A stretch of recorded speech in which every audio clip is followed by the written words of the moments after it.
Welcome for the commerce students of class 11. This is the beginning class of 11 commerce from my side in the session 2020-21. Myself B. Mr. Sir for accountancy.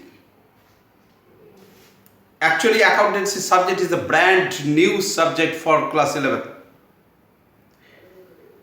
In CBSE, this subject was not available in class 9, 10, 8, 7 like this. We have got previously up to class 10, we have got geography, history, economics, mathematics, science, English, Hindi. But we have not got the accountancy. We have not got the BST. Why not? As because for these two subjects, a person should be minimum age of 15. Otherwise, the person will have the problem to understand the subject. So this is the minimum age qualification for this subject.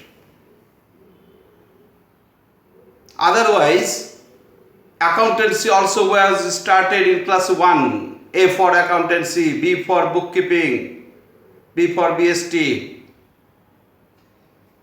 Minimum topic may be discussed from class 1, 2, 3, 4, 5, 6, 7, 8, 9, 10.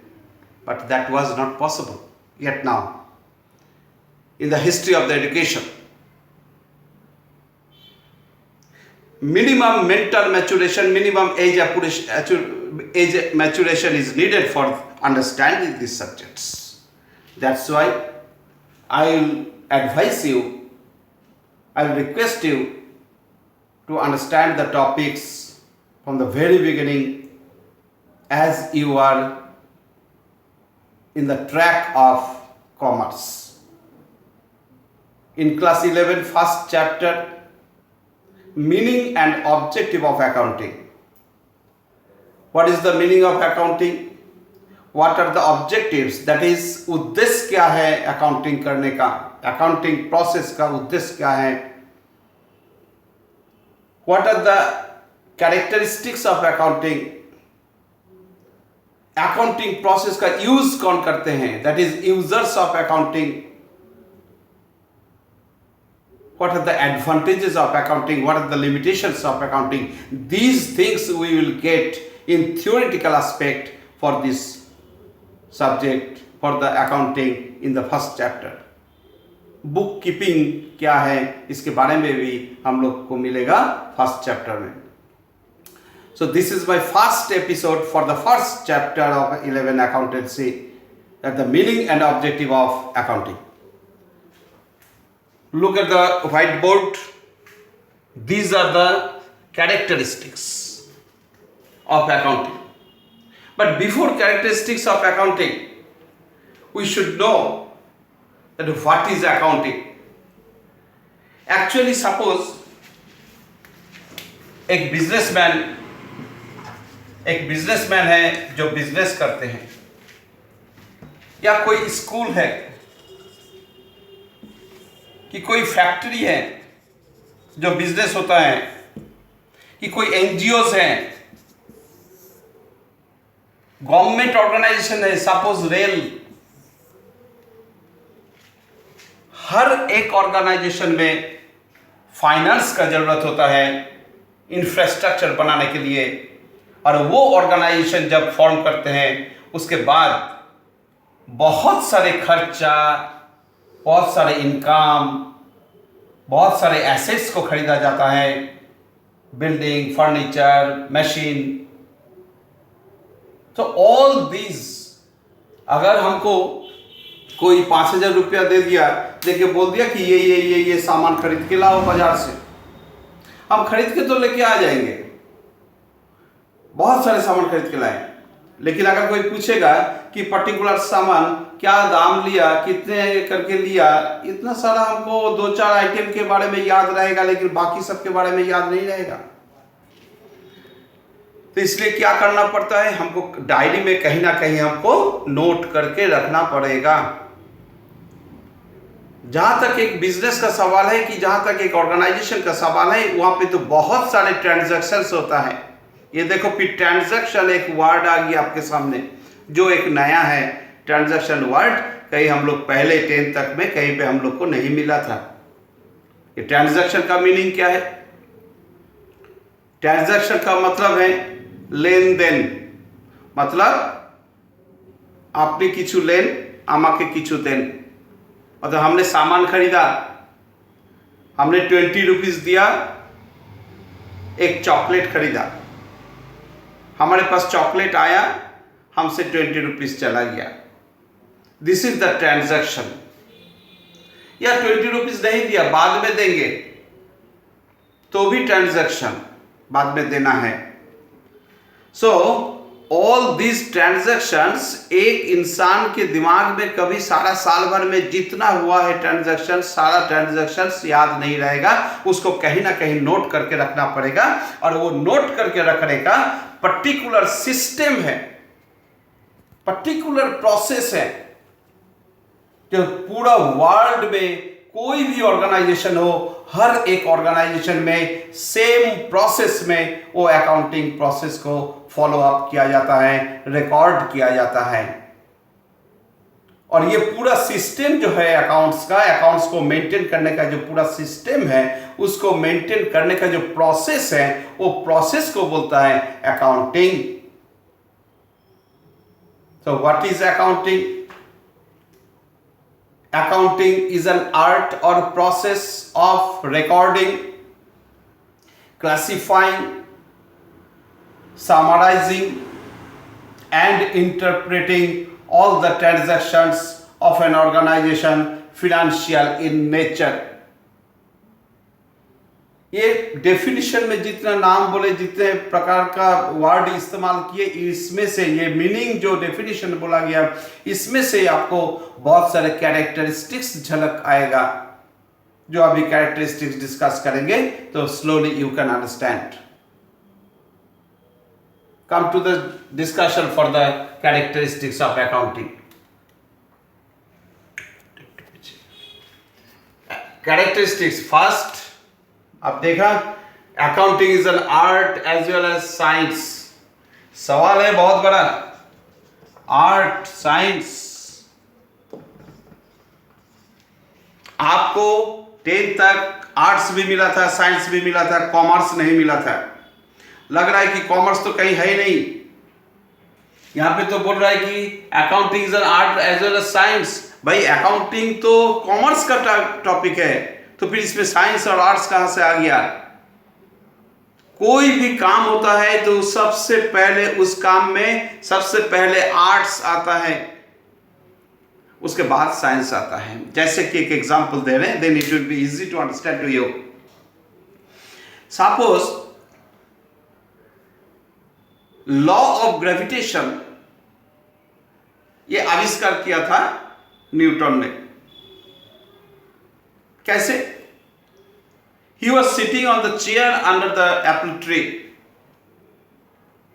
Suddenly he saw an apple fallen from the tree on the ground. He has started to think, okay, why apple has fallen on the ground? Why not on the sky? That was the starting level of thinking, and that thinking is called the arts. बाद में कहीं जाके उन्होंने जब logic से ये साबित किया कि ये लॉ ऑफ ग्रेविटेशन है, then it is established, then law of gravitation is the science. That first arts आया था, उसके बाद साइंस आया था, तो फिर कॉमर्स कहां आया, कब आएगा? कॉमर्स का बहुत मिस्टीरियस टॉपिक है मैनेजमेंट, जो आपको 12 का बीएसटी सिलेबस में आएगा, मैनेजमेंट, जिसका आधार पर एमबीए, बीबीए ये सब कोर्स किया जाता है। एमबीए मतलब मैनेजमेंट। मैनेजमेंट एक प्रोसेस है, मैनेजमेंट का 5 फंक्शंस हैं, planning, organising, staffing, directing, controlling. ये सब जो है ये आप अभी नहीं समझोगे, क्लास 12 में जाओगे तब समझोगे। कम से कम इस डिस्कशन के लिए जो जरूरत है वो हम बता रहे हैं आपको। एक टाइमिंग जो है, हर एक चीज का टाइमिंग, वो टाइमिंग मैनेजमेंट का कॉन्सेप्ट है। इतना सुनकर रखिए, अभी बाकी 12 में सीखिएगा। ये टाइमिंग जो है, जिस टाइम पे वो एप्पल ट्री से गिरा था, उस टाइम पे न्यूटन अगर किसी और की तरफ देखते रहा या किसी और तरफ देखता गया और या उस टाइम पे सो रहा था, तब फिर उसका नजर में नहीं आता, तो वो थिंकिंग भी नहीं करता और लॉ ऑफ ग्रेविटेशन सोचा भी नहीं होता उन्होंने। क्या जब न्यूटन ने देखा था वो एप्पल को गिरते हुए, उससे पहले कभी एप्पल नहीं गिरता था क्या? ना उससे पहले कभी लॉ ऑफ ग्रेविटेशन नहीं था। किसी का दिमाग में नहीं आया था कि ये भी एक सोच हो सकता है। Matter is there. एप्पल गिरने का जो मोमेंट था, उनको भी देखने का मोमेंट सेम था, टाइमिंग सेम था। That is the management. वो मैनेजमेंट था कॉन्सेप्ट। उसके बाद उन्होंने थिंकिंग शुरू किया। दैट मीन्स आर्ट से भी पहले मैनेजमेंट आया था। और जब आर्ट्स मतलब थिंकिंग के माध्यम से जब लॉ ऑफ ग्रेविटेशन साबित कर दिया, लॉ ऑफ ग्रेविटेशन साबित हो गया, साइंस फुलफिल हो गया। आफ्टर दैट सारे पूरा वर्ल्ड में ये लॉ ऑफ ग्रेविटेशन जो है, इसको सर्कुलेट करना है एक प्लानिंग के माध्यम से। And planning is one function of the management. तो फिर से लास्ट में भी मैनेजमेंट आ रहे हैं। दैट मीन्स दुनिया में कोई भी काम होता है, फर्स्ट मैनेजमेंट कॉन्सेप्ट इंप्लीमेंट होता है, उसके बाद उसमें आर्ट्स आता है, उसके बाद साइंटिफिक प्रोसेस होता है, एस्टेब्लिश होता है, उसके बाद मैनेजमेंट कॉन्सेप्ट के माध्यम से वो काम पूरा होता है। तो मैनेजमेंट के लिए कहावत है, management is the oldest of arts. Art से भी पुराना, oldest of arts and youngest of science. Science से भी वो जूनियर है, यंग है। How sweet this proverb for management.